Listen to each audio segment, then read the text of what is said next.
Bonjour à tous. Jean-Cyriaque Babella, je suis un citoyen engagé aux questions touchant à la vie publique, mais notamment au Congo-Brazzaville. Et je suis membre de l'équipe de réflexion qui vous a convié cet après-midi pour cette conférence débat.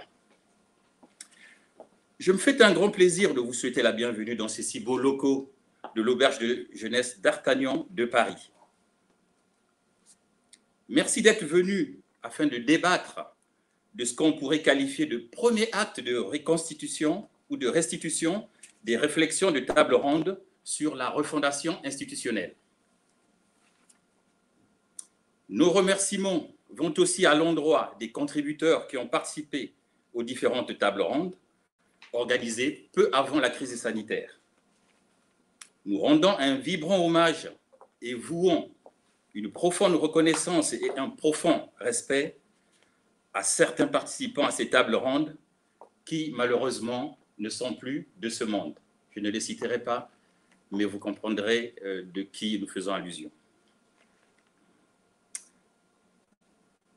Après cette séquence de remerciements, et avant de vous présenter le déroulé de la séance, il sied de rappeler qu'en 1960, au moment des mouvements des indépendances, le Congo avait pris en main son destin, pensant s'être délivré du joug colonial. 30 ans après, les Congolais se sont retrouvés autour d'une conférence nationale réunissant tous les représentants des fils et filles du pays pour reconstruire le vivre ensemble. Quelques années plus tard, l'improbable est arrivé, avec comme récompense une guerre des plus meurtrières que le Congo n'ait connue, une corruption généralisée à toutes les strates de la société et bien entendu une dictature féroce. Aujourd'hui, 30 ans après cette désillusion, tout citoyen congolais est en droit de se poser les questions suivantes. Que s'est-il passé? Qu'avons-nous manqué de faire? Qu'envisageons-nous de faire? Toutes ces questions ont été portées par différentes tables rondes qui se sont tenues à Paris et dont les thèmes étaient la refondation institutionnelle, les forces armées, la justice transitionnelle et bientôt la gouvernance politique. Je tiens à préciser que nous n'avons pas pu tenir une table ronde portant sur la gouvernance publique, tout simplement parce qu'il y avait cette crise sanitaire mondiale qui est arrivée. Malheureusement, on n'a pas pu organiser cela. Donc, ce qui est prévu, une fois que la situation rentrera dans l'ordre, une table ronde sur la gouvernance sera organisée.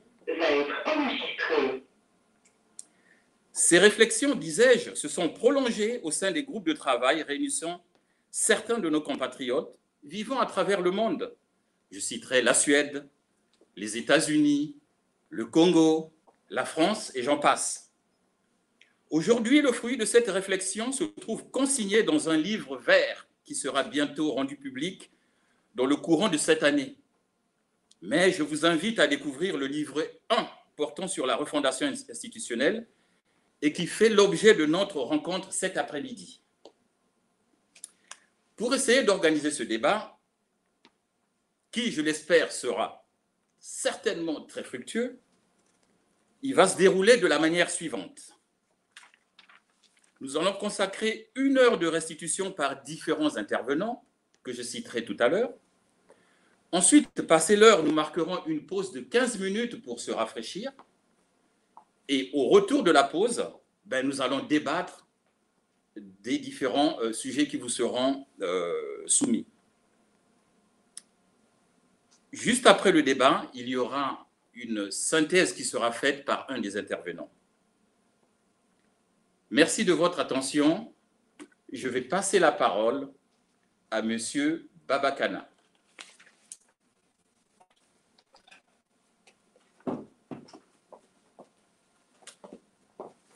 Monsieur Babakana.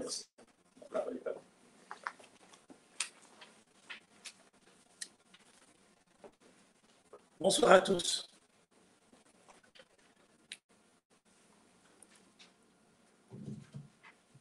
Congolaises, Congolais, chers compatriotes, l'état de déliquescence de toutes les valeurs, aussi bien économiques et sociales de notre pays, a atteint son paroxysme.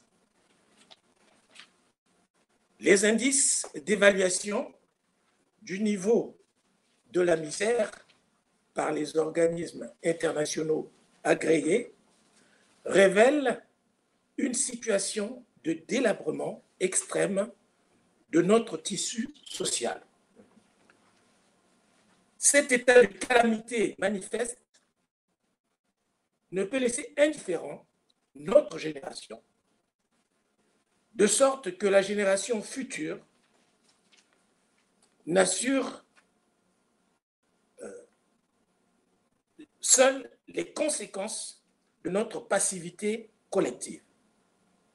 Au demeurant, pour rebâtir un pays et engager la refondation de tous les supports de gestion adéquats, il faudrait absolument connaître les mots ayant prévalu à sa déchéance.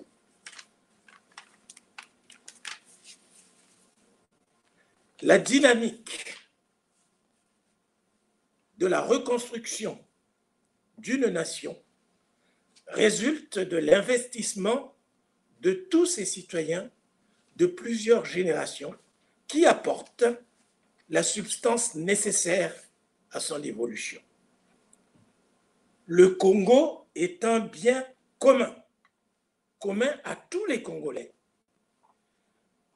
dont la construction et le développement ne peuvent provenir que des efforts de tous ses citoyens.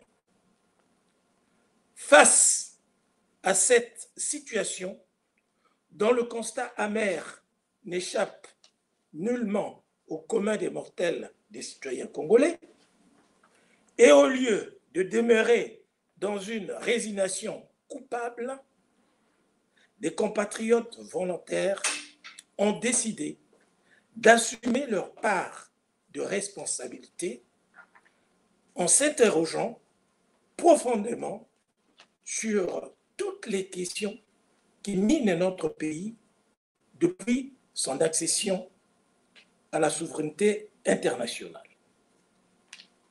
Dans le but d'apporter, et dans le cadre d'une démarche collective et publique, des solutions durablement adaptées.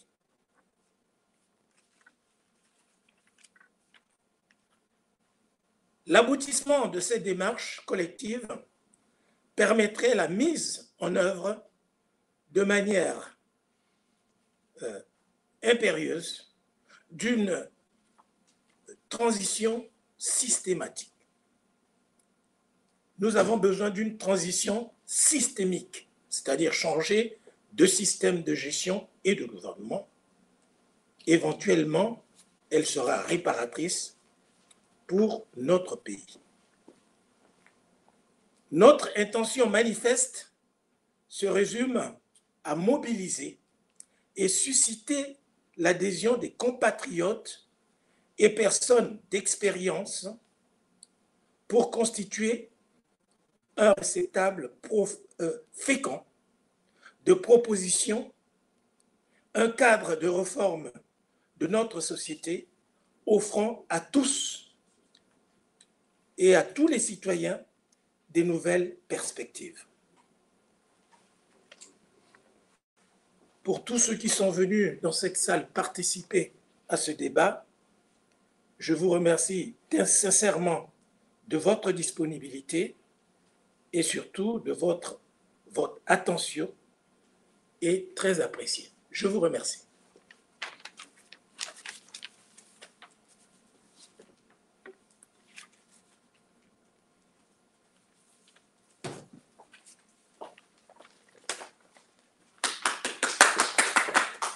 Ok, Ok, merci Monsieur Dieudonné Babakana. Effectivement, après ces propos liminaires de Dieudonné Babakana, nous allons inviter Monsieur Alexis Miayoukou à la tribune pour nous dire un mot, plutôt pour nous présenter le projet. Le prochain intervenant sera Monsieur Roland Matsuka depuis les États-Unis. Monsieur Miayoukou a à peu près 5 à 10 minutes. Et donc, Monsieur Matsuka peut se préparer. Merci, Monsieur Miayoukou. Je vous remercie. J'aimerais d'abord perdre une minute pour saluer ceux qui n'ont pas eu la chance d'être parmi nous aujourd'hui. Je vais parler de ce projet à un moment où nous pensons tous à Marc Mapingou, qui était membre de l'équipe du projet, à un moment où nous pensons à tous les amis qui, par la faute de la pandémie, ont perdu la vie. Nous savons également que nous parlons de l'histoire congolaise et nous avons des illustres disparus. Entre le moment où on a entamé les premiers pas de ce projet, le président Dissouba, le président Yombi, et bien d'autres, notre compatriote Léon de Makanda qui vient de nous quitter. J'aimerais pour toutes ces personnalités, pour tous ces patriotes, j'aimerais que nous prenions une minute de silence. S'il vous plaît, levons-nous pour une minute de silence.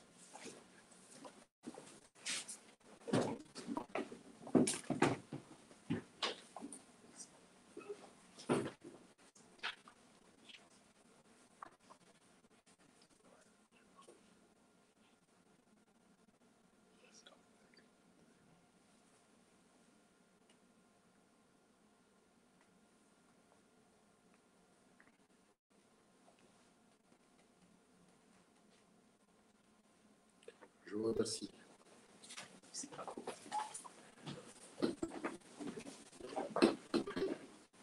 Vous avez noté que parmi ces illustres disparus, je n'ai pas cité le candidat à l'élection présidentielle, Ibris Parfait-Koléa, parce que son sujet est le nôtre aujourd'hui. Son sujet est le nôtre et intègre exactement nos préoccupations sur le modèle politique et institutionnel qui gouverne notre pays. On reviendra donc sur son cas parce qu'il intègre exactement nos préoccupations. Pourquoi on a voulu ce projet? On a voulu ce projet parce qu'on avait, et mes prédécesseurs l'ont expliqué, notre préoccupation, c'était de s'inscrire dans le moyen et long terme. Nous étions en 2019, lorsque nous avons pensé qu'il était nécessaire que les Congolais se retrouvent et que les Congolais s'engagent à construire une vision commune. Nous étions en 2019. Par l'engagement des uns et des autres, le projet a continué malgré les difficultés de la Covid. Des groupes de travail ont été institués qui ont travaillé sur Zoom et on est aujourd'hui dans l'étape nouvelle du débat public sur ces questions majeures qui concernent notre État. Certes, le projet a eu... La première interrogation sur ce projet a été changer, oui, mais dégager avant tout ceux qui sont là-bas. À l'époque, nous répondions que proposer, faire une offre politique sérieuse aux Congolais fait partie des exigences pour motiver, pour rassurer et pour agir ensemble. Et ce projet, comme vous l'avez lu dans les documents qui vous ont été distribués, est avant tout une démarche conciliatrice de ceux des Congolais les plus engagés, parce qu'on ne saurait offrir autre chose au peuple congolais si on n'a pas réfléchi. Les contentieux politiques d'ordre institutionnel électoral, vous les connaissez. La qualité des problèmes de survie du plus grand nombre, on les connaît, je crois que ça a été déjà évoqué. Toutes les questions liées à l'organisation, à la protection et à la sécurité aux droits de l'homme, on les connaît, tous ces problèmes. Le projet, en soi, a pris sur lui le défi d'emmener une réflexion profonde sur la gouvernance politique et institutionnelle. À travers la gouvernance politique et institutionnelle, vous verrez dans ce qui vous sera présenté, nous abordons les questions de la Constitution, du fonctionnement des institutions, des rapports entre le législatif, l'exécutif et le judiciaire, l'indépendance du pouvoir judiciaire, ce sont des questions majeures, la nature du régime politique, les organes de contrôle constitutionnel, institutionnel, parce que le rôle et la place des citoyens dans la gestion de l'État. Mais nous abordons également les problématiques de la gouvernance locale, toujours dans la gouvernance institutionnelle. Il y a des grandes questions qui se posent pour la gouvernance locale. Vous voyez, derrière la gouvernance locale, il y a le problème de la décentralisation, on pourra voir ce que ça veut dire. Le système démocratique, il faut qu'on soit capable, on a été dans ces travaux pour mieux cerner le système démocratique dans lequel que nous voulons, le problème, la question du pluralisme médiatique, la garantie de l'exercice effectif des droits humains, ainsi de suite. Mais plus loin, nous nous intéresserons au problème de la gouvernance économique et financière. Et là, vous savez, il y a beaucoup de problématiques à traiter, mais ça sera une autre thématique. Les questions économiques sont nombreuses, mais le plus pressant, c'est la question de la gouvernance sociale, l'accès aux services sociaux de base. On sait que l'approvisionnement en eau potable chez nous reste un problème. L'expansion de l'électricité, déjà la ramification en zone urbaine, mais combien de fois en zone rurale, ainsi de suite. On a des questions de la gouvernance sociale, la condition des travailleurs. Vous savez que un pays où l'emploi et le travail n'est pas reconnu à son juste titre ne progresse pas. Vous avez des questions d'habitat, de logement, vous avez des questions d'infrastructure et de transport, la solidarité avec les couches vulnérables de la société. Ce sont des questions qui rentrent dans le cadre de cette gouvernance sociale nécessaire qu'il faut repenser. L'éducation, la formation, la santé, la culture, l'emploi, l'insertion socio-professionnelle. On a aussi à trancher les grands débats de société qui sont les dimensions du genre, la promotion de la femme. C'est des grands débats, il faut faire des choix. Bon, la situation des personnes âgées, dans le discours sur notre pays, on n'en parle pas, mais il y a le problème des migrations. On sait tous qu'est-ce qu'est devenu le Congo, et le drame des opérateurs économiques nationaux qui n'ont plus accès à quoi que ce soit. Il y a les défis écologiques. On a encore l'actuel nous rappelle que les problèmes d'environnement avec l'histoire de la baie de Luango montrent qu'il y a des préconisations nécessaires pour que cela ne soit pas possible, ne soit plus possible. Les questions liées au sport, mais on aura le problème, tout changement, il y a des acteurs et des facteurs. Et au niveau des acteurs, il y a la permanence des questions liées à l'éthique, au comportement et aux valeurs. Voilà, ce sont des grandes orientations qui devront, des grandes questions qui sont à discuter, à rediscuter. Alors, le projet, face à ces questions, s'est organisé simplement. On a commencé à faire des tables rondes. À la suite des tables rondes, on a mis en place des équipes de travail, des groupes de travail qui travaillent sur chaque thématique. Ces groupes de travail sont constitués de Congolais qui le désirent. Ils sont partout, ils sont aux États-Unis, en Suède, tel que vous le verrez tout à l'heure avec les amis qui vont intervenir. L'objectif du projet aujourd'hui, l'étape où nous sommes, c'est la restitution, parce que nous considérons que les réflexions qui ont été produites mériteraient d'être connues et peut-être améliorées par ceux qui s'intéressent à toutes ces questions sur le Congo. En fin de compte, quand on aura fini les retrouvailles thématiques, on organisera une conférence sur la transition. En fait, nous construisons là une offre de changement que nous considérons être le premier pas de cette bataille à mener pour changer de régime au Congo. Et je crois que nous versons là quelque chose qui devrait susciter l'intérêt des populations. Il nous faut aujourd'hui montrer aux populations que des réponses existent. C'est parce que nous aurons suffisamment montré que les réponses existent qu'ils trouveront du sens à notre combat. Le deuxième combat que nous menons, en fait, l'autre aspect du combat, qui est le combat politique pour changer le système. Et on pense qu'on peut y arriver si on sait convaincre. Il faut convaincre. D'abord convaincre les nôtres. Le changement ne viendra d'ailleurs.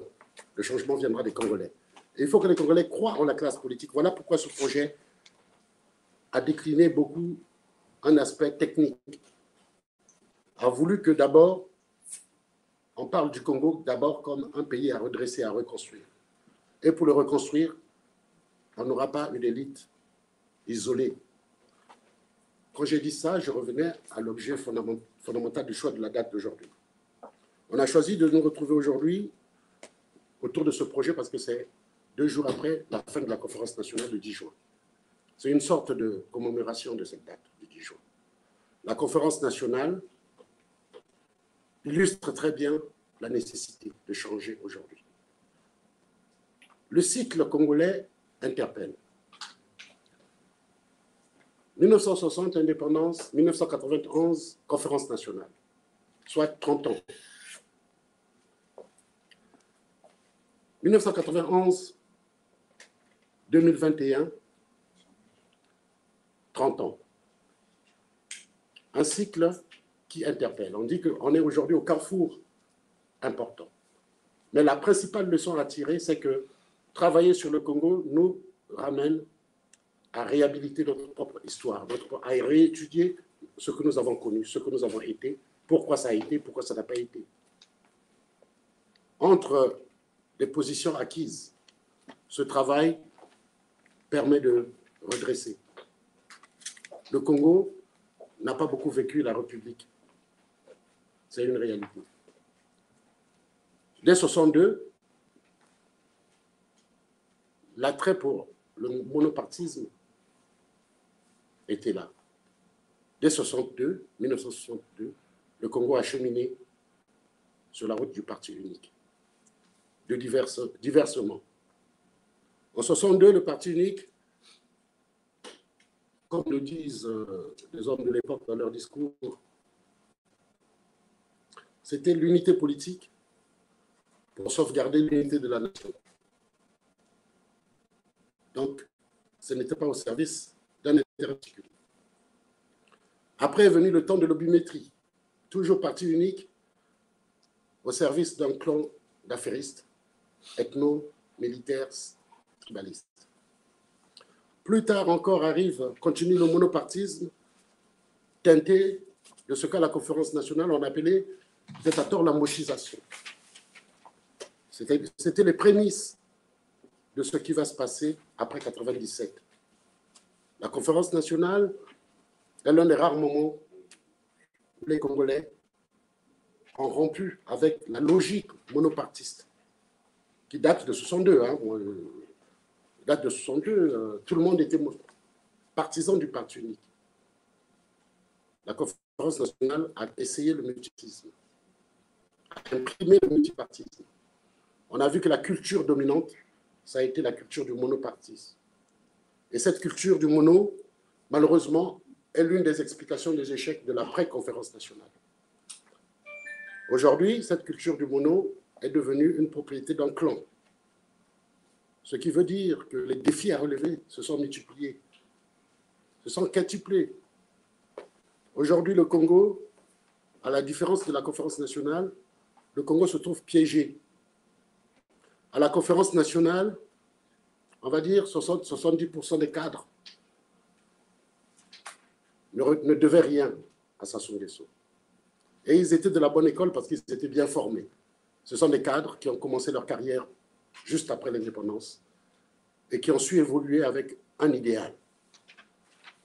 Ces cadres-là ont su s'aviser et la conférence nationale a été possible parce qu'ils n'étaient pas sous la coupe réglée de Sassou Nguesso. Les militaires ne lui devaient pas leur galon, tous ne lui devaient pas leur galon. Il y avait des militaires très fiers sortis des grandes écoles et qui étaient fiers de leur statut. Ceux-là, ils ont pris leurs responsabilités, ils ont sécurisé la conférence nationale.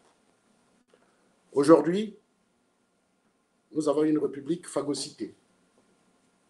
L'armée, la justice, ces cadres-là ne sont plus là. 80% des cadres aujourd'hui sont des gens moulus par un système odieux. Ils ne sont pas responsables, mais ils sont moulus dans ce système. Donc les défis à relever sont plus nombreux. Voilà pourquoi il justifie qu'on réfléchisse, qu'on soit capable de discuter et de trouver les bonnes articulations. Après cette table ronde, après cette conférence de restitution, il y aura une deuxième conférence de restitution sur les problématiques de l'armée. Et vous vous rendrez compte que l'armée congolaise pose problème aujourd'hui, sérieusement. La troisième conférence de restitution parlera de la justice transitionnelle.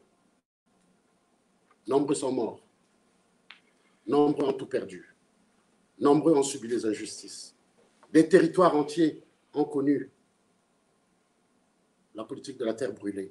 Je pense au territoire du Poul, mais également de la cuvette ouest, parce que c'est les deux territoires du pays qui sont les plus relégués au second plan. Il faudrait réfléchir comment réparer tout cela, comment parler avec les bourreaux. Personne n'a en tête, n'a oublié le Rwanda. On ne veut pas de ça au Congo. Par contre, on veut que les torts soient réparés, que les équilibres consensuellement réparés et qu'on trouve le bon chemin. La quatrième conférence de restitution concernera les problématiques de gouvernance publique, comment on gère notre pays, la dette, les problèmes de société, les problèmes sociaux, les problèmes économiques, les entrepreneurs. Il faut qu'on en parle, on en parlera. Le tout aboutiront à la finalisation du livre vert dont on vous a parlé. C'est un livre qui va être pour nous le condensé de notre réflexion, mais également de nos propositions. Nous n'entendons pas publier des propositions, nous entendons transformer ces publications en outils de combat. Et c'est avec cela qu'on sera tous ambassadeurs de la cause du Congo. Avec cela, on impliquera les amis de Brazzaville et on se réjouit, on leur dit merci parce qu'il y en a beaucoup qui envoient des contributions. On a besoin maintenant de ressouder l'unité nationale autour de ce qui est réellement utile pour le pays, libérer le pays du joug dictatorial actuel. Je vous remercie en vous appelant, bien entendu, à vous centrer le mieux sur les questions que nous défendons aujourd'hui, qui sont liées aux institutions. Les autres aspects seront abordés. On souhaite que d'ici le 15 août, qu'on ait fait le maximum de conférences de restitution pour que, à l'occasion du 15 août, que de nouvelles perspectives se dessinent. Et voilà donc ce que je voulais dire dans ce propos de présentation du projet. C'est un projet indépendant. Il n'est pas un projet politique en termes partisans, mais il est un projet d'une résistance citoyenne. Parce qu'on considère que le combat qui nous concerne, c'est le combat de tous citoyens. Personne ne peut accepter la misère. Personne ne peut accepter ce qui se passe.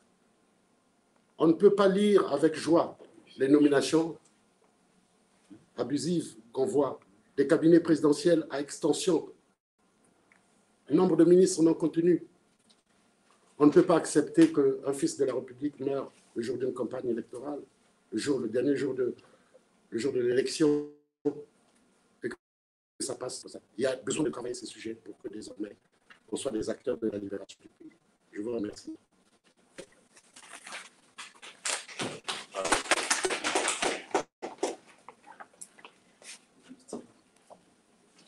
Merci beaucoup, Monsieur Nialoukou. Je peux avoir le stylo. Merci. Bon. Après cette intervention brillante de M. Nialoukou Alexis, plusieurs choses peuvent être retenues, parmi lesquelles l'alternative que nous proposons à la politique actuelle du Congo-Brazzaville. Mais je pense que ce qu'il y a à retenir dans les propos de M. Nialoukou, c'est plutôt la vision. Je pense qu'il faut qu'on ait une vision commune qui soit, comme je l'ai dit dans les propos liminaires, consignée dans un livre vert. Et c'est la démarche que nous avons amorcée depuis 2019. Avant qu'on en arrive effectivement à cette vision ou à ces orientations, on va tout de même faire un état des lieux des travaux que nous avons produits. Et pour cela, je vais inviter, depuis les États-Unis où il se trouve, M. Roland Matsuaka pour intervenir sur la partie état des lieux. Alors, je ne sais pas si vous m'entendez, Roland. Es-tu prêt à intervenir sur la partie état des lieux? Je vous entends bien, merci. J'espère que vous m'entendez aussi. Merci pour cette occasion que vous m'avez donnée de parler aujourd'hui. Je suis Roland Mansouaka. Je suis aux États-Unis, précisément dans l'État de la Caroline du Nord. Mes prédécesseurs ont parlé du Congo et moi j'ai la lourde tâche de parler de l'état de lieu du Congo quand nous tous nous avons déjà une idée précise que rien ne marche. Donc je vais faire de mon mieux pour résumer un peu l'état des lieux et m'attarder ça. Nous avons tous eu son prédécesseur qui a parlé de la conférence nationale. Aujourd'hui, 30 ans après la conférence, parlant, n'a guère changé et elle n'est guère mieux qu'elle a été il y a 30 ans ou les années qui ont précédé les 30 années passées. Et nous sommes donc surpris et on se demande parfois même si nous avons vraiment une vision en tant que nation où nous voulons aller. Le quotidien des Congolais est marqué par des faits divers et des histoires aussi invraisemblables les unes des autres. Et je suis presque certain que si on donne ce micro à tous ceux qui sont dans la salle, chacun aura son anecdote et son histoire à raconter de ce que le Congo a fait personnellement dans sa vie et qui aujourd'hui le marque négativement. Et donc nous constatons que le Congo se trouve dans une situation où tout le monde est coupable et on a souvent envie de le dire et on le dit très souvent, mais personne n'est responsable. Les institutions de la République, qui sont des piliers essentiels de la vie de la nation, ne fonctionnent pas pour les intérêts et le bien-être des populations congolaises. Nous avons déjà cette semaine qui s'achève, nous avons vu ce qui s'est passé avec l'affaire de la baie de Luango. Il y a quelques semaines encore, nous nous demandions mais pourquoi nous avons décrété un jour de deuil national à un chef d'État étranger alors que nous avons perdu 2 anciens chefs d'État. Et si à la limite on en a parlé à la presse nationale, c'était comme une faveur qu'on faisait aux Congolais. Et mieux encore, quand vous circulez au centre-ville de Brazzaville, vous avez tout un mausolée imposant qui est désigné et dédié à un ancien colon, alors que le roi Maluango et le roi Makoko sont jusque-là ignorés, et si on peut les mentionner, c'est peut-être pour des gains politiques. Donc nous voyons que les institutions de la République, la présidence, le Parlement, l'Assemblée nationale, bien sûr, et le Sénat, le gouvernement, la justice, les forces de défense et de sécurité, la presse, les institutions au niveau de nos régions, les institutions dans nos localités ne fonctionnent vraiment pas pour le bien et le bonheur et le bien-être et je vais dire la prospérité du Congolais. Alors que ces institutions, si nous voulons réduire cela à des éléments très simples, ces institutions et les personnes qui animent ces institutions devaient fonctionner comme des diables rouges. Quand nous voyons les diables rouges, parfois on est un peu envieux des primes et des salaires que les joueurs gagnent au cours des matchs, mais nous savons qu'ils sont là pour un temps. Ils ont un devoir d'apporter des résultats, de nous faire gagner des coups pour que nous soyons heureux, qu'on puisse chanter dans nos rues. Mais aussi, ils ont besoin de nous rendre compte quand ça ne va pas. Mais malheureusement, non pas seulement que nos institutions ne sont pas à l'image des diables rouges alors qu'ils devaient être les diables rouges de la politique et nous apporter des résultats, mais nous voyons clairement qu'il n'y a aucune idée et une fois un fonctionnement pour lequel les Congolais se sentiraient fiers. Certes, les Congolais ne veulent pas peut-être que chacun ait une cuillère d'or dans la bouche, mais les Congolais veulent que leurs problèmes soient traités et que nous pensions ensemble à faire fonctionner l'économie, à faire fonctionner la santé, à faire fonctionner la société pour le bien-être de nos populations. Pire encore, il y a plein de problèmes non traités qui ne cessent de s'accumuler et qui mettent le pays dans un état de paralysie. Nous avons des crises qui partent dans tous les secteurs de la société, à savoir l'économie, les finances, la santé, l'éducation, la justice, la presse, et chacun de vous peut même ajouter plein d'autres sur cette liste. Et dois-je vous rappeler, ou nous rappeler à nous tous, que le Congo est encore sur la liste des pays pauvres très endettés après près de 60 ans d'indépendance. Donc, pour ne pas trop tirer en longueur et rappeler les faits que vous connaissez déjà. Je vais m'arrêter sur quelques 10 points essentiels que je constitue, décrire l'état des lieux de notre société. Donc, notre société, en général, évolue sans perspective réelle ni vision partagée sur l'organisation et le fonctionnement global du pays. Et nous avons constaté tous ensemble une dérive monarchique qui s'effectue progressivement au sein de la République, avec pour corollaire la marginalisation des citoyens et une complète désarticulation des pouvoirs publics. L'État devient défaillant dans la prise en charge des besoins de population et elle est la peine à remplir ses missions dans tous les secteurs que je venais de citer. Et mieux encore, nous constatons une concentration des pouvoirs et des ressources de l'État et des ressources du pays aux mains d'un pouvoir décentralisé, sans aucun contrôle social et qui rend inopérante la décentralisation et accentue la sous-administration du pays. Et nous voyons aussi encore une emprise excessive de la puissance de la République sur les autres sphères de la vie publique, consacrant ainsi la position d'un chef de l'exécutif autorisé à tout faire, jouissant d'une impunité presque totale et d'un pouvoir de nomination sans rationalité. Et cela aboutit alors à la mise en place des gouvernements fantoches dont nous savons qu'ils n'ont vraiment rien de pouvoir, sinon qu'ils sont redevables à un seul homme qui est le chef de l'État. Et donc les institutions nécessaires, viables à l'organisation de la société, sont absentes alors qu'elles s'avèrent aujourd'hui très indispensables. Et nous sommes tous d'accord que ceux qui sont aujourd'hui au pouvoir, et même nous qui sommes les populations ou qui sommes loin du pays, nous savons que le pays ne marche pas et nous sommes tous d'accord qu'il y a beaucoup de défis à relever. Mais le système politique, malheureusement, il est biaisé et il n'y a pas vraiment un processus qui apporte la confiance aux Congolais dans le processus politique, dans le processus électoral. Le processus est constitué des majorités parlementaires conflictuelles, des partis politiques non transversaux, qui manquent de représentation et avec une mauvaise gestion de la gouvernance électorale. Et donc, il n'y a pas vraiment un épanouissement, l'établissement d'un espace social où les Congolais peuvent s'épanouir socialement, économiquement, financièrement, et qui peut donner une perspective aux Congolais. Et pour ceux d'entre nous qui sommes à l'étranger, et même les Congolais qui sont au pays, certains ne veulent simplement qu'un espace où ils peuvent s'exprimer, faire des affaires, entrer en contact pour développer certaines idées, mais cela ne se passe pas comme nous le voulons.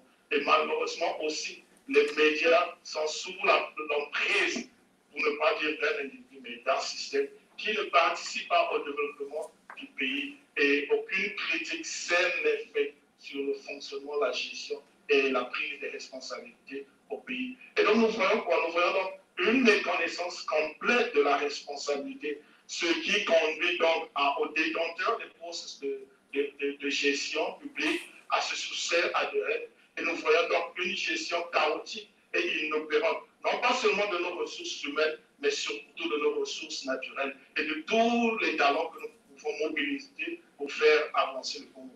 Donc, avec un tableau aussi sombre, il est donc impératif pour nous d'examiner de façon lucide les enjeux qui se présentent à nous. Si nous ne voulons pas, comme on nous l'a déjà décrit, que les 30 prochaines années, les 40 prochaines années, ne ressemblent aux 30 années passées, et mieux encore, soit encore pire que nous avons vu justement, il nous faudra réfléchir et donc penser le Congo, penser aux Congolais et revenir à l'essentiel de la vie publique qui consiste à faire mettre tout en œuvre pour le bien-être et le bonheur des Congolais. Donc j'en ai terminé ainsi. Je vais laisser la main au modérateur qui va continuer avec le reste de la rencontre. Merci. Merci beaucoup, Roland. Merci beaucoup pour cette brillante intervention. Alors, la remarque que je puis faire, s'il y a une chose...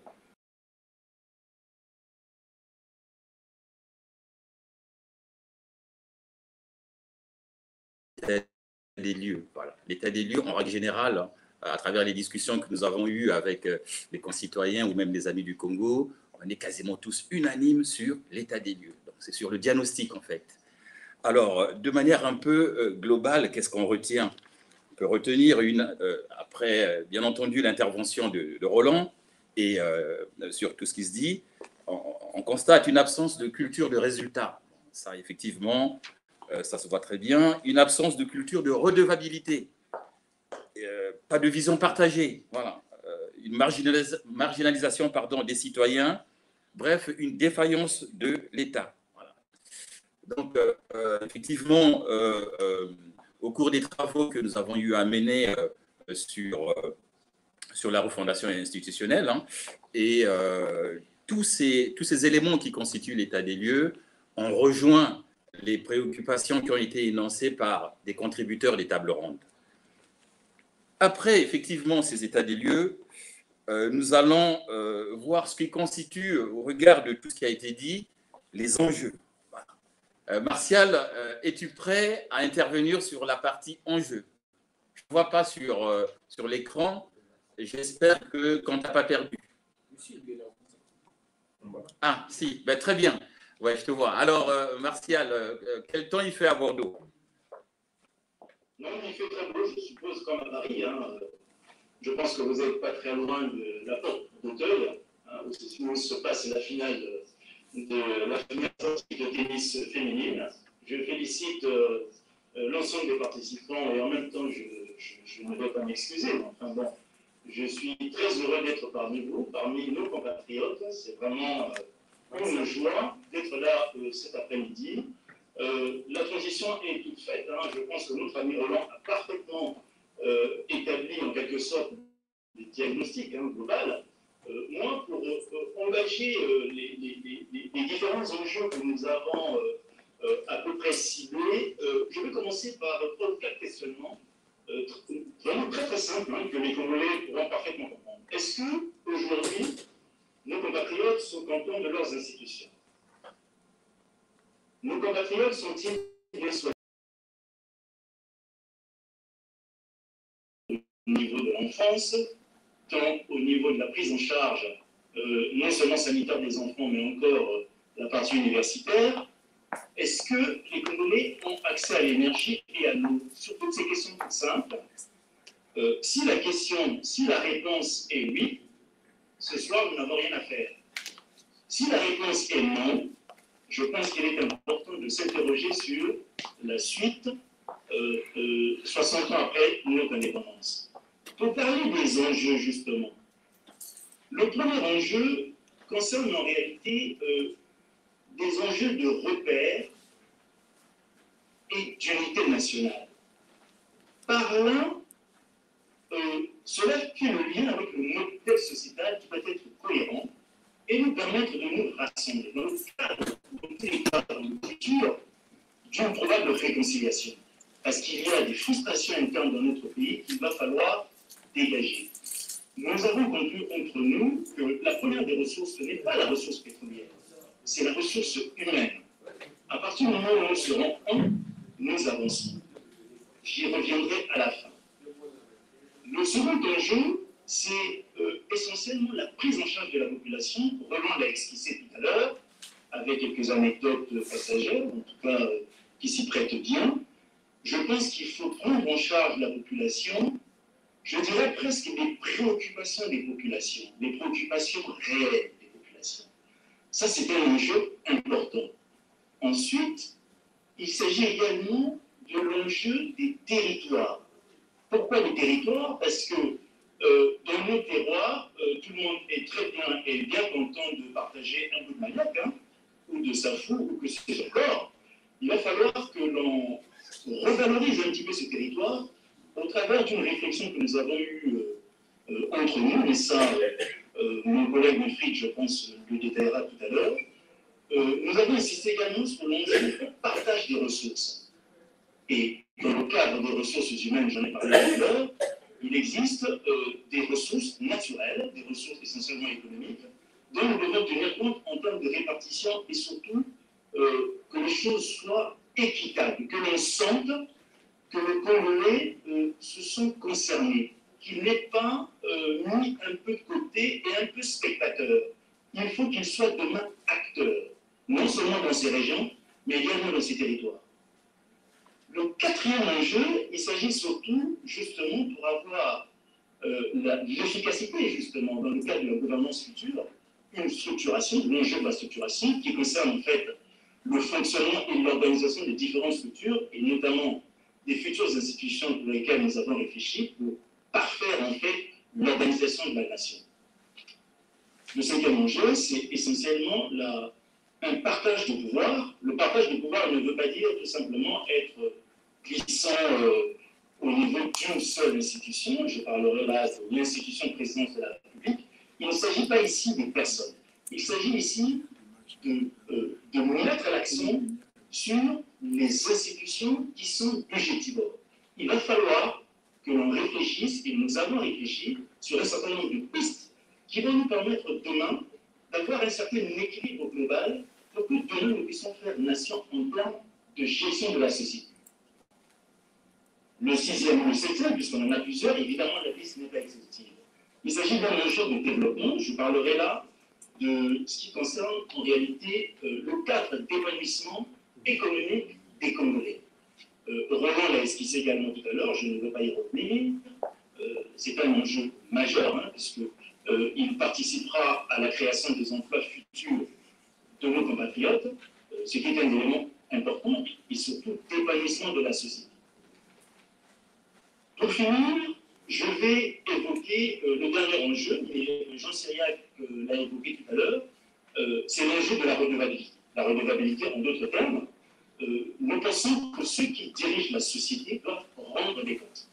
Il s'agit là, en réalité, d'une responsabilité partagée. C'est-à-dire qu'à partir du moment où nous aurons réglé les problèmes de gouvernance électorale, que nous aurons mis en place des dirigeants capables de nous diriger, il serait à même également en retour que nous ayons la notion de redevabilité, c'est-à-dire que l'on sache précisément qu'est-ce qu'ils font, grosso modo, de nos ressources. Et en corollaire de ce que je venais de dire tout à l'heure, et là je vais revenir à un premier enjeu, il s'agit en réalité d'un enjeu géostratégique. Quand nous parlons, excusez-moi, parce que ça ne vient pas de moi, ça vient de l'ensemble de l'équipe et probablement de Ronde, lorsque je parle des enjeux géostratégiques, il faut savoir qu'au-delà de la ressource humaine que constituent les Congolais, dans leur ensemble, le Congo est situé dans une zone extrêmement importante au niveau de la sous-région. Et là, je parle là d'économie, mais il faut savoir qu'en face, nous avons un voisin qui, quand même, nous domine sur le plan des ressources humaines, hein, mais en même temps, il s'agit de consommateurs qui, pour nous, demain seront extrêmement importants. Mais je ne veux pas rentrer dans les détails. Je finirai par dire que unis, nous serons plus forts, divisés, nous serons beaucoup plus faibles. Je le précise parce que c'est un enjeu important, parce qu'il semble qu'il y ait des velléités peut-être, hein, pour certains, puisque nous n'avons pas la science infuse, peut-être que certains souhaiteraient que le Congo soit plus petit. Nous avons pensé, en termes de vision de la société, le cadre global du Congo doit rester un, c'est-à-dire que nous avons choisi le Congo unitaire, du nord au sud, d'est en ouest. Enfin, je finirai évidemment en corollaire des enjeux que je viens d'évoquer. Nous avons établi la notion de séparation des pouvoirs, la notion de subsidiarité, et nous avons veillé à ce qu'il y ait des contre-pouvoirs et en même temps le contrôle des différentes institutions que nous avons mises en place. Je vous remercie. Merci Martial Matingou. Alors, s'il y a des points qu'on puisse relever après ton intervention, c'est effectivement ce qu'on appellerait le modèle sociétal. Tout à l'heure, lorsque je suis intervenu, j'ai effectivement dit qu'au niveau de certains débats, on était quasiment tous unanimes hein, sur le diagnostic, donc sur l'état des lieux. Alors la ligne de démarcation, elle commence à se préciser dans la partie enjeu. Donc effectivement, dans le travail que nous avons fourni, il y a ce que nous appelons en fait un modèle social. Mais je pense que dans la partie débat, on pourra s'exprimer là-dessus. Mais déjà, il y a un cheminement qu'on prend, et cette notion de modèle sociétal va apparaître dans le livre vert. Alors, une fois les enjeux précisés, je pense qu'on va arriver dans la partie orientation, sauf si un des intervenants a quelque chose à ajouter? Non. Bon, il n'y a aucune réaction. Alors, Wilfried Dandou va nous donner les orientations retenues et il va préciser aussi quelques axes sur la transition. Voilà. Je passe donc la parole à Wilfried Dandou. Je pense que côté timing, on est à peu près correct. Juste après l'intervention de Wilfried, nous pourrons marquer une pause. Et après la pause, on pourra entamer la partie débat. Voilà. Bon, voilà, un petit arrangement technique.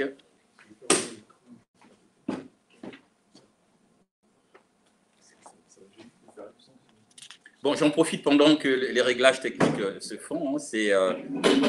Nous avons mis à disposition un petit rapport de synthèse sur le livre vert.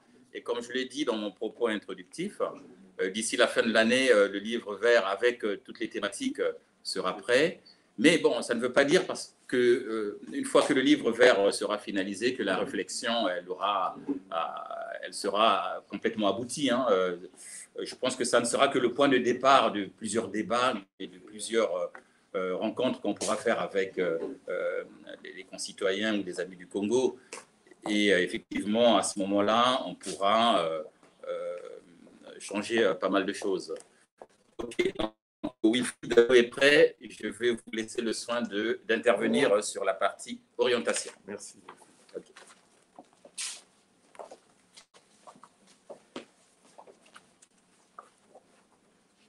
Merci de me donner la parole, mon cher Jean Cyriac. Je salue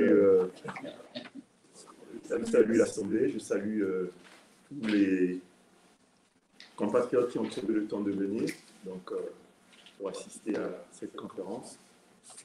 Et bon, je n'ai pas besoin de me présenter hein, de nouveau, Wilfried Dandou, donc j'ai fait partie du groupe de travail sur les institutions. Et c'est à moi que je fais l'honneur de vous restituer en fait les grandes orientations. Donc ces orientations donc, émanent naturellement des tables rondes qui ont été menées.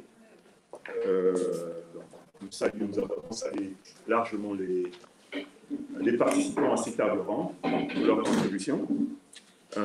Elles émanent également de contributeurs anonymes et aussi des Congolais qui ont écrit sur le sujet et desquels nous avons tiré la substance de certaines propositions. Donc, ne pas les citer tous, il y a eu Kokolo Nzassi qui a participé à ces débats, qui a écrit qui a réfléchi sur ces sujets. Il y a eu Jonas Kudissa qui a écrit un livre sur lequel nous nous sommes aussi inspirés. Il y a eu M. Bernard Mbele qui nous a fait l'honneur d'assister à une des séances pour les institutions. Donc, nous saluons tous ces Congolais qui continuent à réfléchir aussi et à contribuer à leur manière, par leurs écrits, à faire évoluer la situation de notre pays, ou moins à faire comprendre aux citoyens un certain nombre d'éléments. Donc, les orientations qui vous seront présentées tout à l'heure, intègrent, je veux dire, deux perspectives. La première, c'est celle de répondre immédiatement aux préoccupations qui ont été présentées. Nous avons dans un premier temps établi en quelque sorte un tableau de cohérence où nous avons une préoccupation et de l'autre côté, nous avons la réponse qui était apportée à la préoccupation. Et dans une deuxième perspective, ces préoccupations intègrent aussi une vision de société, la société que nous voulons, ou du moins que nous souhaitons demain un minimum pour le Congo. Donc, il y avait 5 composants dans cette vision. C'est dont parlait mon collègue tout à l'heure, Jean Cyriac. Donc, on veut un état de droit. où nos droits soient respectés, où le citoyen congolais retrouve sa dignité. On veut un État qui soit au service des citoyens congolais. Nous sommes des citoyens congolais. L'État que nous avons hérité, certes, c'est un État hérité de la colonisation, qui n'était pas fait pour nous. Aujourd'hui, nous avons le temps de réfléchir pour que l'État au Congo serve les intérêts des citoyens congolais. Donc, nous voulons donc, un État basé sur le partage de responsabilités et de ressources. Donc, il est normal que les citoyens congolais, où qu'ils soient, participent à leur vie, puissent prendre des initiatives sur leur quotidien et aussi disposer des ressources pour agir. Il est absolument anormal que toutes les ressources soient concentrées aux mains d'une seule institution, qui peut être la présidence de la République, et que les autres soient renvoyés dans une zone grise où, quand le président de la République le décide, à ce moment-là, ils ont des ressources. Donc, il est inadmissible que la vie des citoyens à Ouisso, à Infondo ou à Pointe-Noire ne dépendent dans leur fonctionnement que d'un individu. Ce n'est pas normal. Il faudra que chaque composant de la société, de notre société, puisse disposer des ressources équitables, bien sûr, pour qu'elles puissent fonctionner.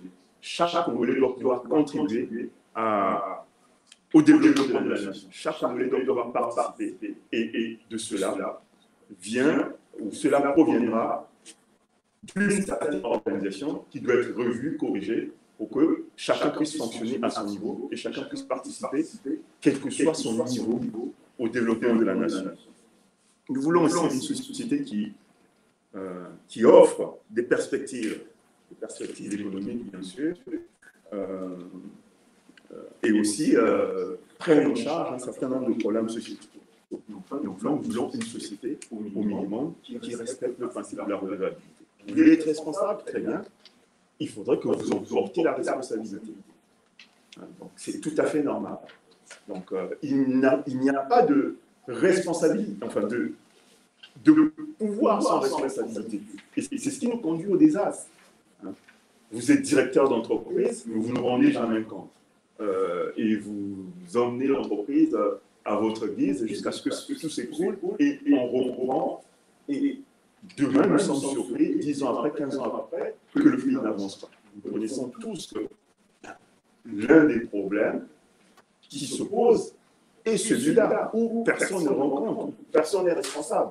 Donc, comme le disait mon collègue tout à l'heure, Roland Matuka, nous sommes tous coupables, mais pas responsables. Mais à un moment donné, il faudrait que l'on mette les choses à l'endroit. Si on veut que la société fonctionne, si on veut que les choses fonctionnent, il faudrait qu'on se mette dans l'ordre où on désigne les personnes qui mènent la société, on désigne les personnes qui fassent avancer la société, qui soient responsables de certains éléments. Et quand ça ne va pas, quand on les interpelle, ces personnes-là, ou que l'on remplace par d'autres qui sont beaucoup plus compétents. Donc, avant d'en venir à ces orientations, nous avons collectivement abordé toutes ces questions-là sur des institutions. La finalité de ces institutions. Et tout à l'heure, je parlais du modèle sociétal. On ne parle pas des institutions pour rien. Les institutions régissent notre vie au quotidien. Elles régulent le fonctionnement de la société. Et quand ces institutions ne marchent pas, on a, comme celui qui a fait l'état une cascade de crises qui se suivent parce que les problèmes ne sont pas résolus. Un problème qui devait être résolu hier, aujourd'hui il n'est pas, s'accumulera un autre et un autre. D'où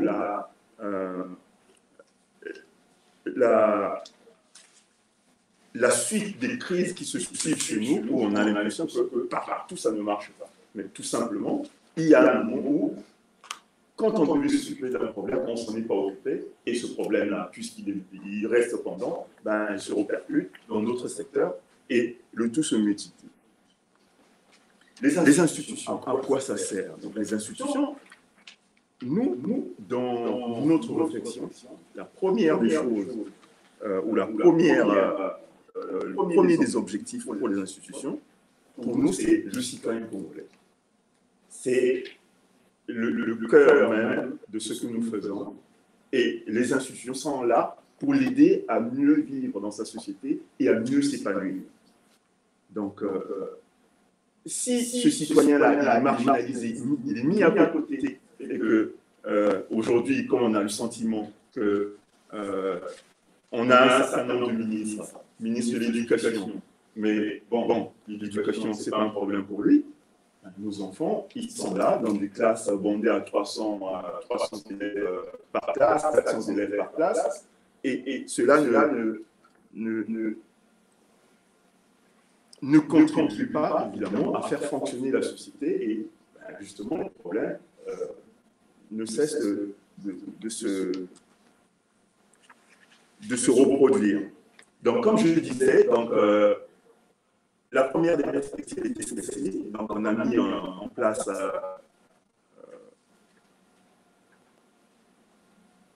une réponse préoccupation-problème, et tout en gardant dans l'idée que nous avons une société à construire, donc avec un certain nombre de critères qu'il faudra remplir. Donc, j'ai à peu près un quart d'heure pour vous présenter les restitutions, enfin, pour vous présenter les orientations. Sur certaines, je passerai un peu vite et je vais m'appesantir sur d'autres qui sont beaucoup plus...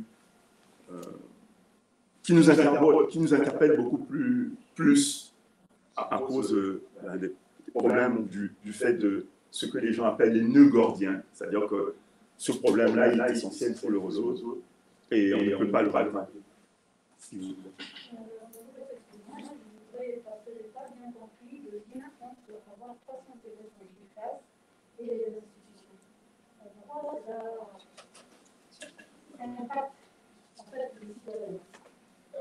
Pardon, si je peux, c'est vrai que on essaie d'essayer de...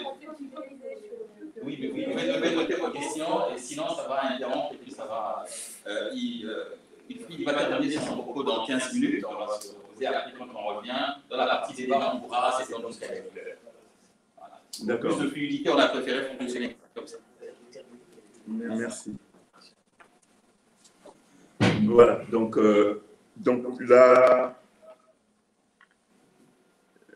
la première des orientations, c'est donc refonder la République en disant replaçons les citoyens au centre.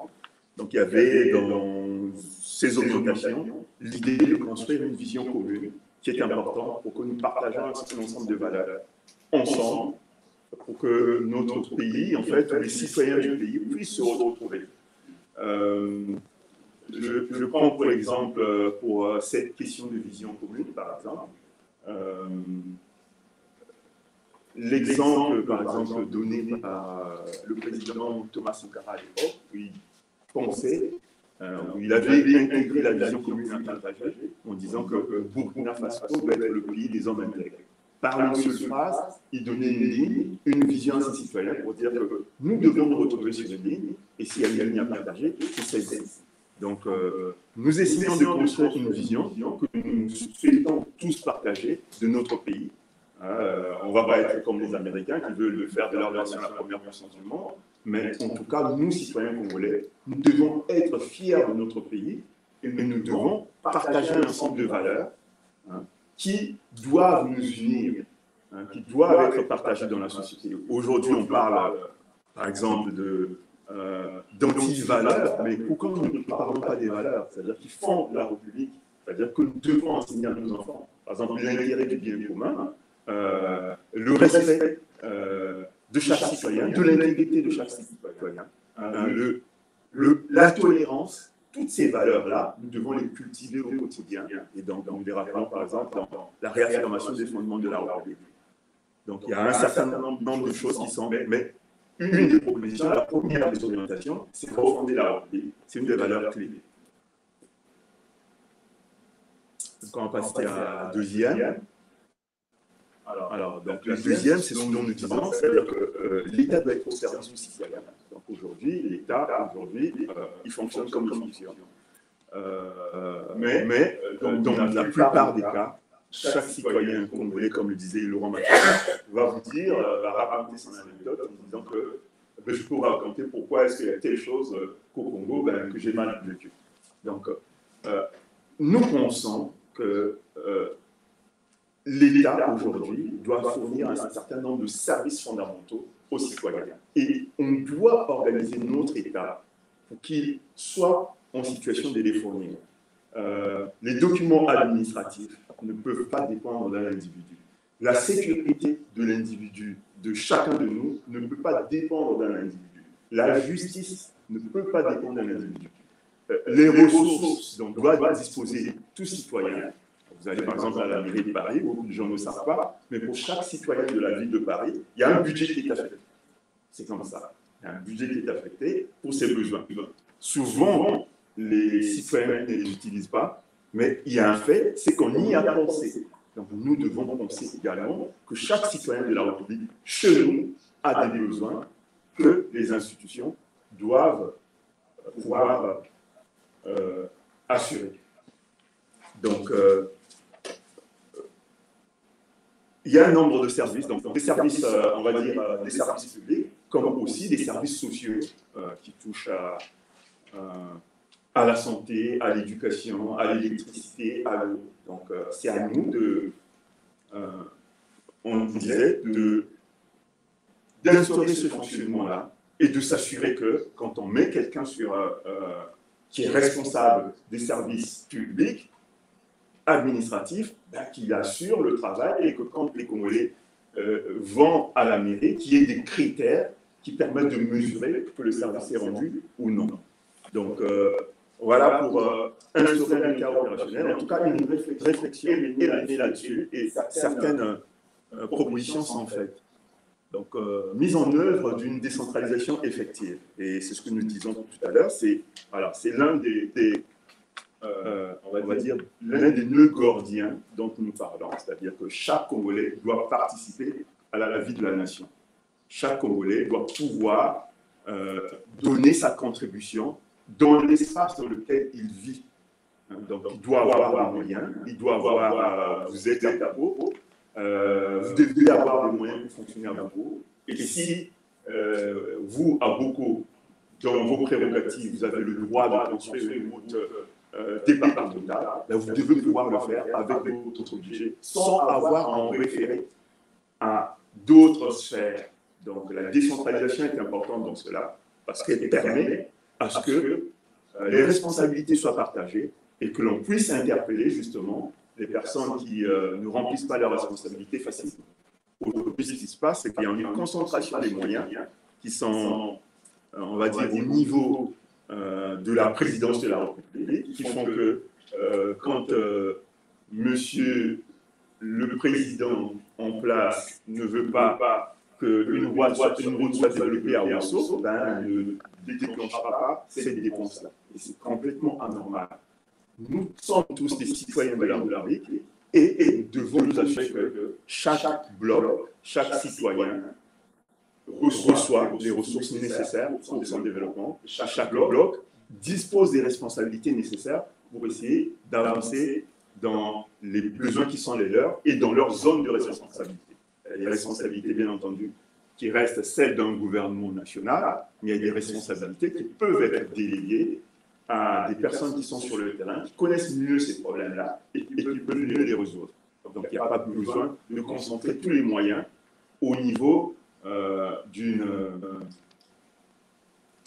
pouvoir central qui, du reste, est loin parfois des problèmes et qui, du reste, est loin des préoccupations que connaissent les populations. Donc, qui dit partage de responsabilités, dit aussi partage de ressources. Et le partage de ressources, quelque part, implique peut-être, dans notre réflexion, l'établissement d'une péréquation. Une péréquation, c'est en fait une distribution systématique des moyens de l'État qui font que quand il y a les ressources qui rentrent, s'il y a 25% qui étaient affectés à l'hôpital aura ces 25%.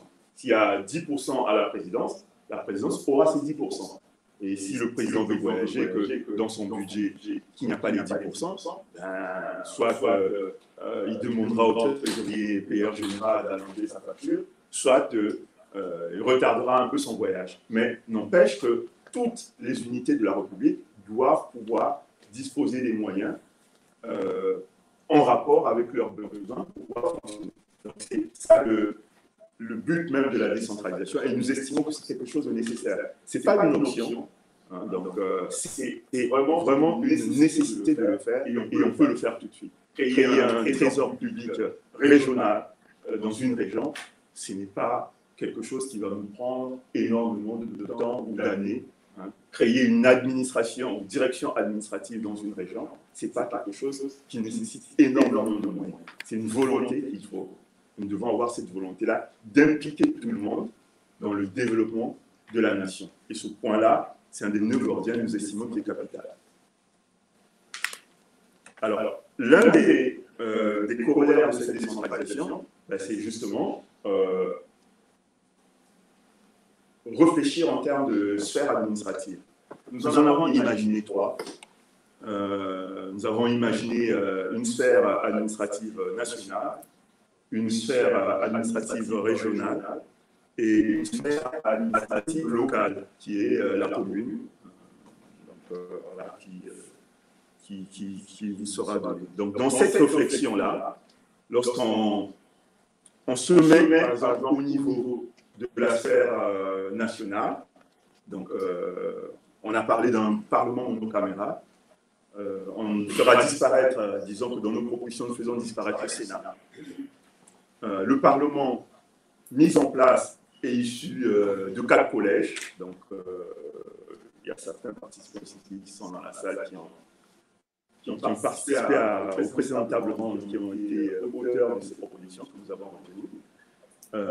Donc, voter par exemple 4 ans à la proportionnelle avec une commission parlementaire par ministère, par exemple, pour faire qu'il y ait une liaison et une responsabilité de chaque ministre.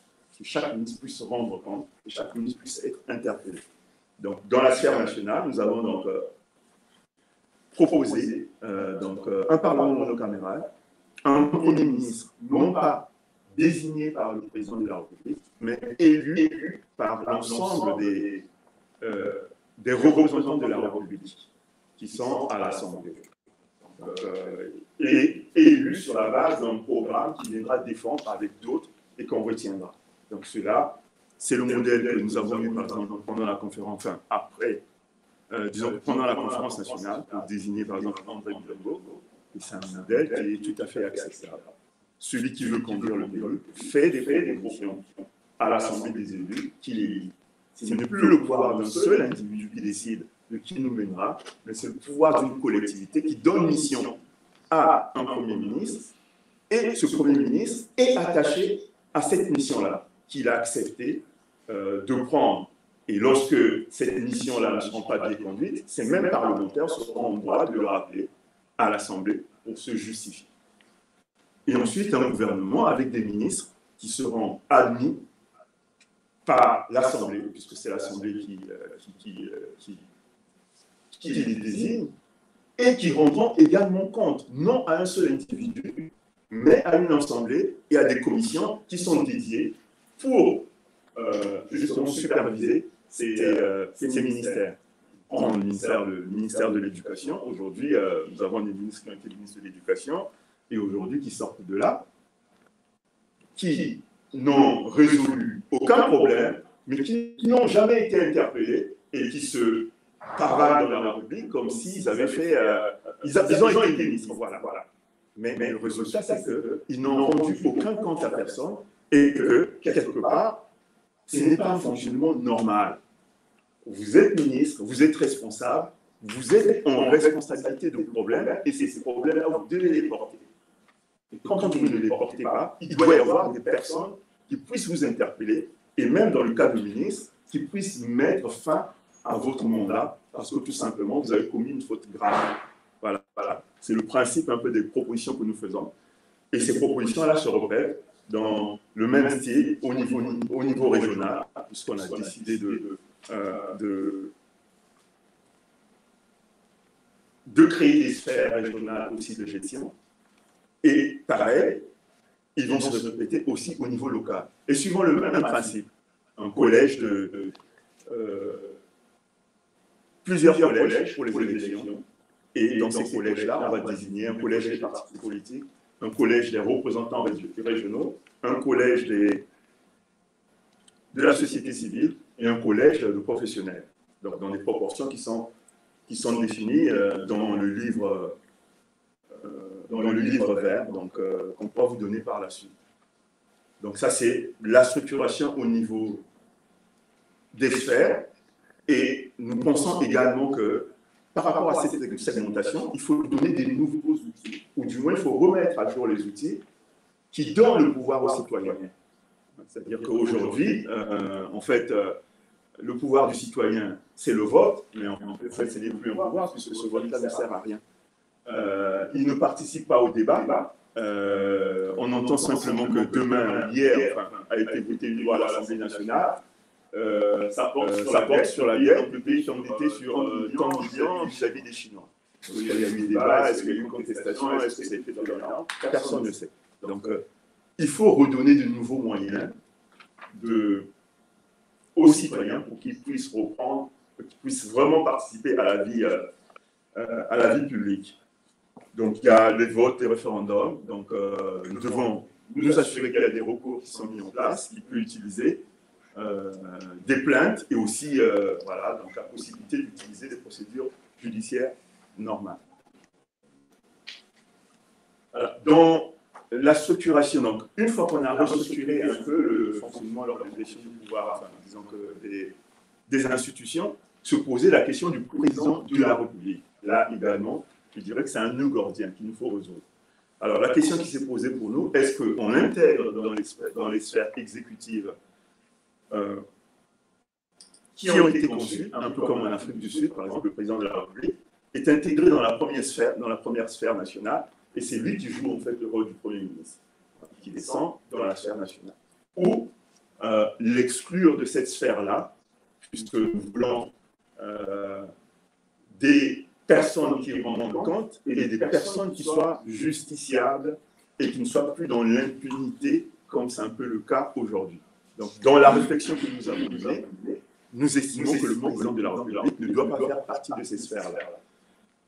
Tout simplement parce que nous avons estimé, par exemple, qu'aujourd'hui, le président de la République est dans... ça a toujours été, ça ne date pas de maintenant, ça date depuis les années 60. Le président de la République dans une situation d'impunité totale. C'est-à-dire que c'est une personne qui ne répond de rien, qui prend des actes et qui ne répond pas de ces actes-là.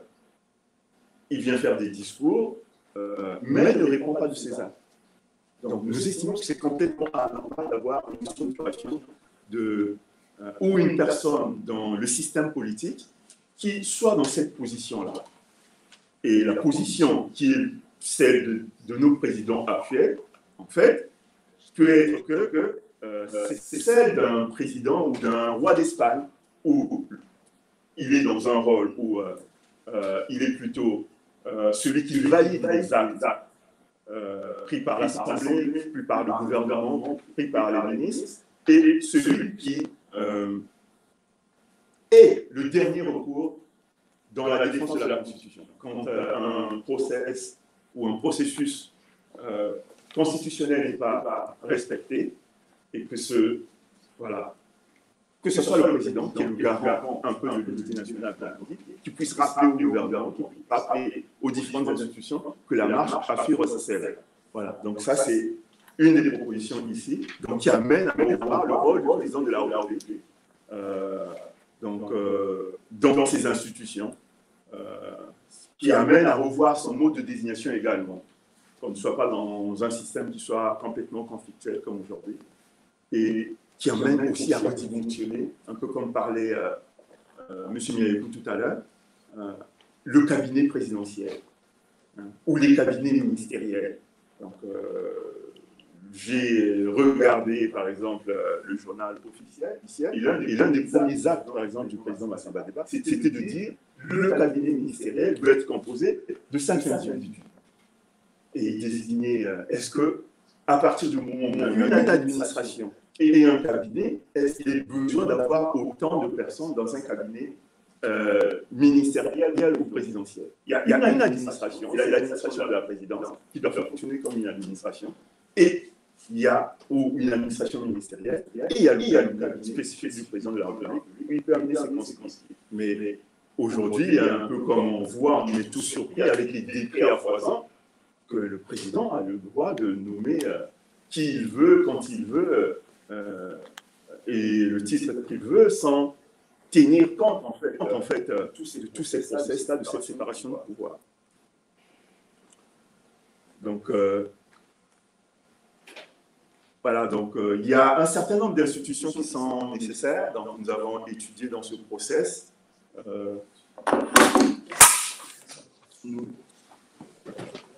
Excusez-moi. Donc, voilà, nous pensons qu'il faudrait que ces institutions soient révisées, soit créées, en tout cas pour celles qui n'existent pas. En tout cas, il faudra veiller à ce que ces institutions fonctionnent pour que la nouvelle gouvernance que nous souhaitons puisse avoir un intérêt. Donc, je ne m'attarderai pas là-dessus, sur ces institutions. Voilà, donc on a un système politique qui est complètement biaisé, donc nous pensons que ça aussi c'est un problème qu'il faudra résoudre. Donc, il faudra chercher les moyens d'instaurer un système politique apaisé. Qui dit système politique apaisé, c'est ce que nous avons commencé à faire, par exemple à travers une gouvernance saine que nous proposons, à travers l'élargissement des représentants politiques qui ne sont plus contenus uniquement à des partis politiques ou à une recherche de majorité fictive qui emmène à ce qu'un parti puisse par tous les moyens régner. Donc, nous présentons par exemple ici l'élargissement du cercle des responsables, par exemple à l'Assemblée, qui n'intègre pas que les partis politiques, qui peuvent intégrer des représentants de la société civile, des représentants des régions. Donc, nous avons supprimé le Sénat, et une façon de faire que dans chaque région que ces citoyens participent, c'est directement de les intégrer dans la décision, et c'est possible. Et des représentants de la société, des organisations professionnelles.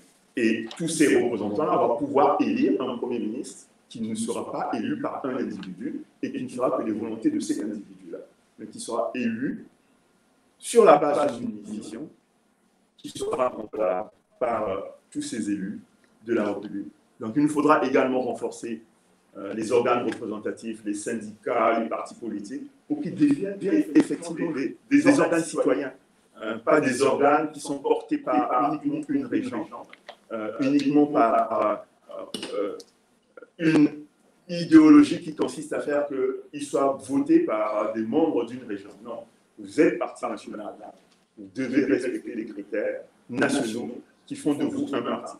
Donc, vous devez avoir des programmes, une base programmatique qui s'adresse à tous les citoyens, parce que le Congo appartient à tout le monde.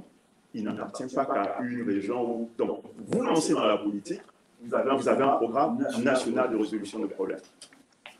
Et enfin, assurer que les citoyens puissent avoir le choix de leurs représentants. Ça veut dire que c'est le problème de la gouvernance électorale que nous posons derrière, qui doit être résolu. Donc, voilà les deux nœuds, je crois, il y avait la décentralisation, qui est vraiment pas une option, mais une nécessité. Il y a le problème du président de la République qu'il faut résoudre, et il y a le problème des partis politiques, du système politique biaisé qui nous mine la vie, qu'il faudra également résoudre. Alors, donc, reformer la gouvernance électorale, donc il y a un certain nombre de pistes qui sont évoquées sur la réforme, donc je ne m'attarderai pas là-dessus. Il faudra reformer le système électoral. Il faudra protéger également l'espace des médias. Donc, les médias sont nécessaires dans une démocratie, dans une république où les citoyens participent à la nation.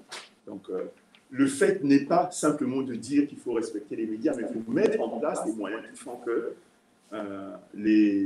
personnes au niveau local puissent exercer leur métier, au niveau régional ou au niveau national, sans que cela ne dépende simplement d'un individu qui dit que voilà, je vais arrêter cette activité-là. Il faut qu'on puisse mettre en place des moyens qui assurent cela.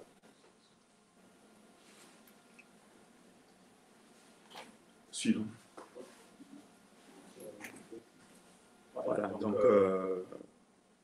il faut assurer également donc, un environnement social, économique et financier viable. Donc il y a des réflexions qui sont faites là, dans ces points-là, où évidemment nous vivons dans une société et il faudrait que cette société nous offre des perspectives et que nous puissions y vivre mieux et bien dans notre société.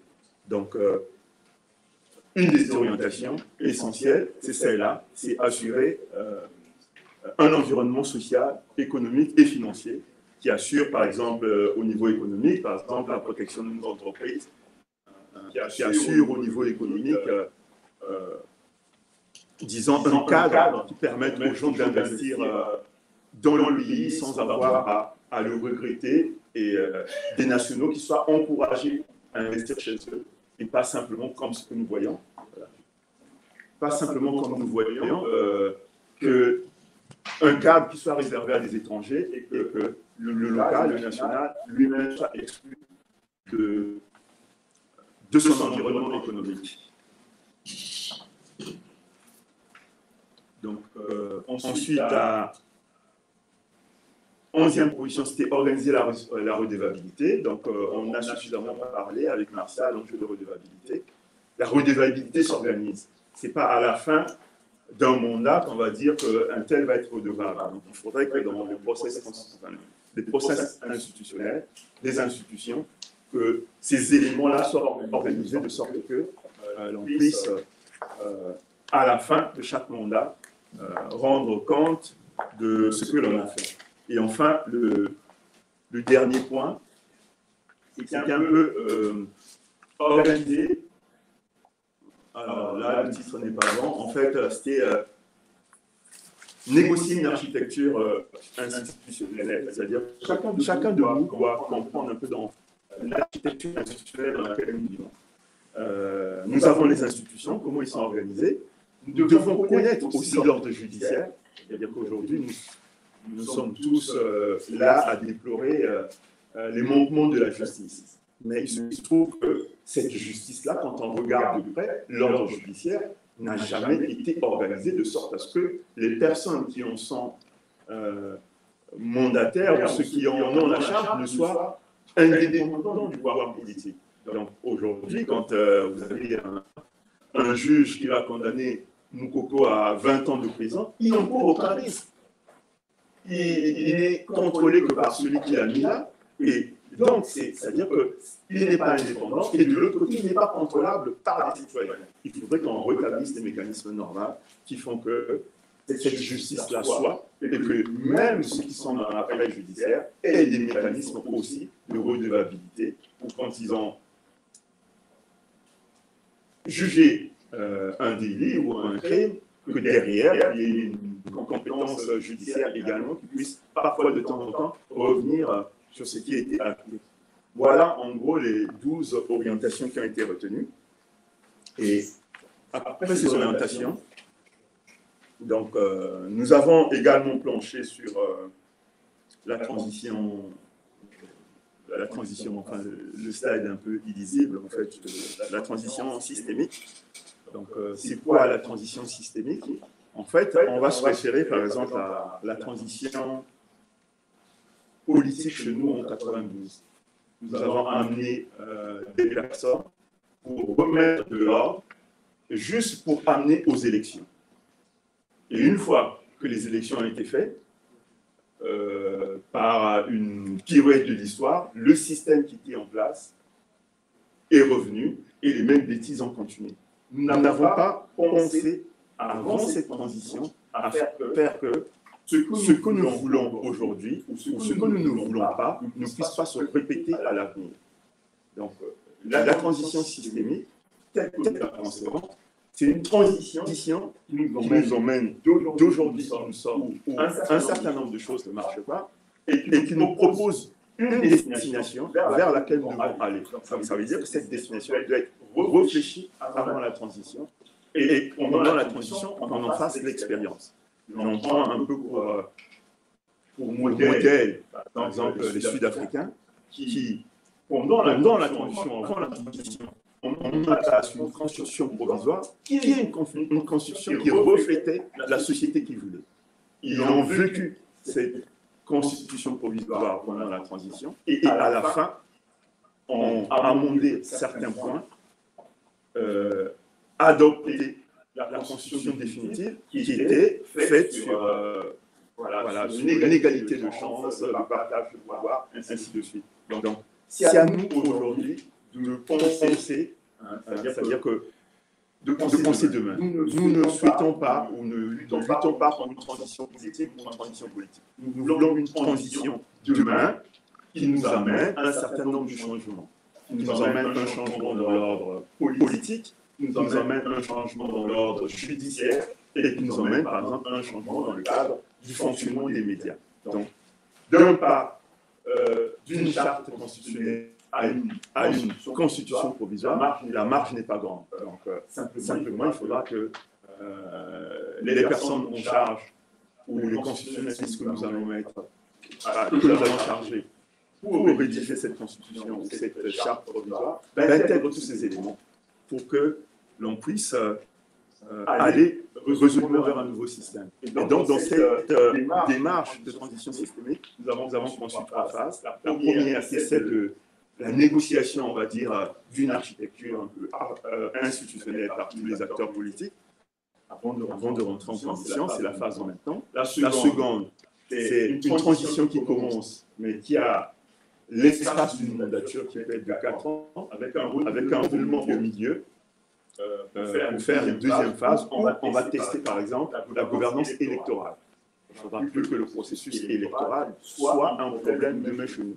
Il faut qu'on mette en place, à travers des propositions qu'on a fait, un processus électoral qui ne soit plus discutable et qui soit tangible pour tout le monde, de sorte que la voix du citoyen compte.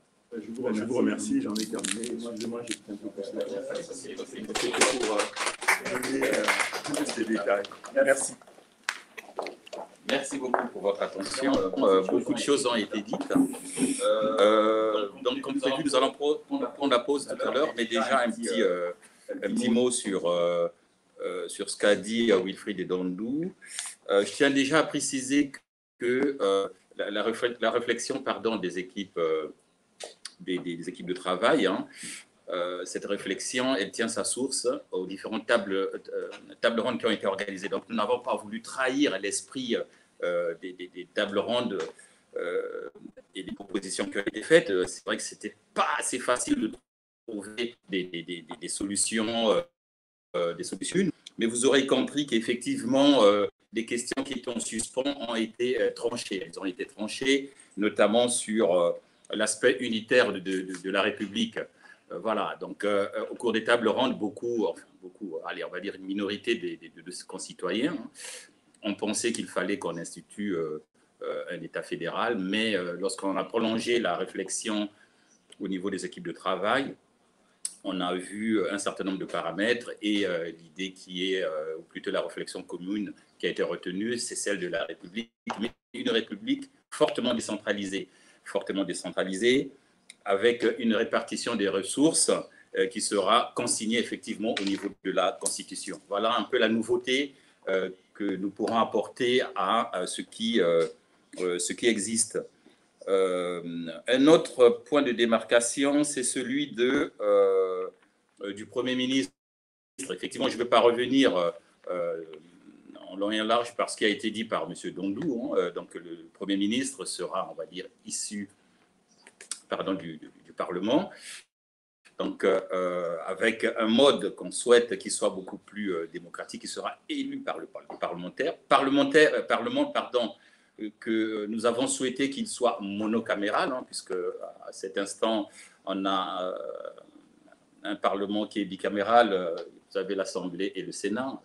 Ce qu'il y a à noter, c'est que vraiment, au niveau, bon, je ne vais pas faire une critique du modèle institutionnel, mais beaucoup de constitutionnalistes ou d'hommes politiques ont parlé de la question. Il y a eu vraiment un grand mimétisme institutionnel au niveau des États africains.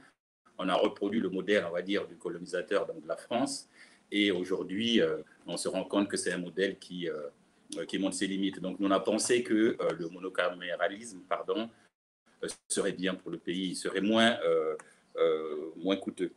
Un autre point, c'est celui effectivement de la solidarité. On s'est beaucoup apaisé sur ce point. Les constitutions actuelles ou passées ne prenaient pas trop en compte cette notion de solidarité. Effectivement, nous avons parlé de cette notion d'individu ou de citoyen qu'il faut mettre au centre de tout. On a pensé que le principe même de la solidarité devait être retenu au niveau de la Constitution. On est parti d'un exemple un peu concret. On s'est dit, nous avons des ressources pétrolières, des ressources minières, mais malheureusement, le citoyen lambda n'a pas profité de ces ressources. Et donc, on pense que si la solidarité peut être consignée dans ce document fondamental qui est la Constitution, ce serait une grande avancée. Voilà. En clair, on pense qu'il faut qu'il y ait un certain pourcentage de notre richesse nationale qui soit consacré à la redistribution nationale et donc à la solidarité. Et là, je pense que si on réussit cette réforme, on aura fait un grand pas. Un grand pas. On pourra d'ailleurs débattre là-dessus au cours de la deuxième partie. Voilà, autant de points qui ont marqué notre réflexion. Et on pense que effectivement, le président de la République concentre trop de pouvoir. Le président de la République, c'est cette personne. Je parle même de la personne, pas l'institution, parce que je pense qu'aujourd'hui, il y a une confusion entre la personne et l'institution même. Donc, le président de la République concentre trop de pouvoir. C'est lui qui décide quels travaux doivent être faits. En fait, il décide des arbitrages. On pense que dans le modèle que nous préconisons, nous pensons que le président de la République ne devrait pas être seul décideur des choix. Et donc, ça n'a pas été dit par Wilfried Ndondou dans les détails, mais on pense à une présidence honorifique. Il y a beaucoup de points que nous avons essayé de résumer dans le livret 1 du livre vert. Vous pourrez voir les détails de ce que je suis en train de dire. Voilà. Je ne vais pas m'étendre. Je vais, avant qu'on ne prenne la pause, mes 2 petites minutes, voir avec les amis qui sont aux États-Unis et même en Suède s'ils désirent faire un petit point sur ce qui s'est dit au cours de cette première partie. Je ne sais pas s'ils m'entendent. Désigne. Alors, je vais commencer par Dimitri. Alors, est-ce que, Dimitri, tu pourrais, comme ça, de manière un peu résumée, dire quelque chose? Oui, nous avons présenté un schéma de construction de nos institutions, plan national, régional et local. Cela se basera sur une segmentation régionale que nous parlons également de segmentation de 5 grandes régions qui vont faciliter les gestions administratives de la main. La répartition des ressources dans ces 5 régions, une fois l'administration, nous l'avons proposé et sera prévisionnel que nous proposons les un exemple de ça, c'est comme un filtre dans les informations seront plus concentrées au niveau du Parlement et exécuté par le Premier ministre, qui va faciliter cette organisation des régions également. Donc, en grande partie, c'est ce que Pécho résumé, je peux faire pour faire comprendre à nos amis et à ceux qui nous suivent sur Facebook et partout, que c'est les plans de décentralisation fédérale qui permettra à ces régions de gérer le système économique, de gérer l'environnement, le plan culturel également, que nous n'oublions pas que dans ce système démocratique que nous voulons développer aujourd'hui, que nous étudions également au milieu de camp dans la sélection de certains membres électifs dans les gens et au niveau national également. Nous aurons un lieu très important dans le choix présidentiel de demain. Donc, l'on arrive par là. Ok. Merci beaucoup, Dimitri. Je vais passer la parole à Jean-Claude. Jean-Claude, est-ce que tu m'entends? Je vous entends. Oui. Alors, pour moi, ce que je peux présenter aujourd'hui, je crois que les amis qui sont associés à moi ont rendu. Mais je vais revenir un peu sur l'état du lieu. Je crois que l'état de lieu de notre pays, la nation congolaise, nous pouvons avoir conscience de notre pays. Je crois que ce que mes prédécesseurs vous ont mis sur la table doit attirer votre attention. Et j'en appelle à tous les Congolais de prendre conscience. C'est ce que j'appelle la responsabilité collective. C'est parce que la situation qui est présentée sur la table nécessite la prise de conscience collective de tous les Congolais et de se lever comme un seul homme pour prendre nos responsabilités en tant que les hommes matures pour bâtir notre pays. Mais c'est d'abord à nous de réfléchir. Et je crois que ce que nous avons présenté aujourd'hui a montré la maturité et déjà cette réflexion intellectuelle dont les Congolais doivent aussi prendre conscience. Ce n'est pas aux Français, ce n'est pas aux Américains. Certes, les partenaires vont venir, mais pour que les partenaires puissent venir, vous devrez prouver votre maturité. Donc, pour moi, c'est cette prise de conscience collective. Ça ne serait pas seulement nous, mais tous les Congolais, que ce soit de la diaspora et ceux qui sont restés au pays, de prendre conscience, de se réveiller, de nous suivre, de nous joindre, afin que tous ensemble, nous puissions relever le défi du demain. Merci beaucoup, Jean-Claude. Est-ce que quelqu'un d'autre veut intervenir? Roland qui a levé la main. Roland, je vois que tu as levé la main. Très rapidement. J'ai levé la main. Oui, très rapidement, si tu peux être synthétique. Oui, rapidement, je ne vais pas me tenir entre vous et ceux qui veulent aller déjà prendre une petite relation comme ça se trouve. Donc, rapidement, je suis très content que l'organisation ait mis à la disposition de ceux qui sont présents le résumé de nos offres et aussi que Wilfried a pris le temps d'expliquer dans les détails ce que nous proposons. Donc, pendant que vous allez prendre votre collation, prenez le temps de jeter un coup d'œil, regardez attentivement et on revient tout à l'heure pour répondre à toutes vos questions que vous avez à cœur. J'ai déjà suivi beaucoup de gens qui commençaient déjà à se passionner. Nous sommes là, nous n'allons pas quitter, nous allons vous attendre pour vos questions. Merci. Merci beaucoup. Roland, merci à tous. Alors, effectivement, on va arrêter là pour ce qui est de la première partie. J'invite nos invités à prendre une pause de 5-10 minutes, le temps de se désaltérer. Et après, on va reprendre dans la partie débat. Et donc, madame, vous pourrez effectivement intervenir en premier.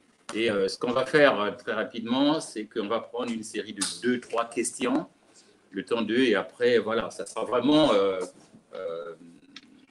un échange débat. Voilà. Merci beaucoup et puis à tout à l'heure.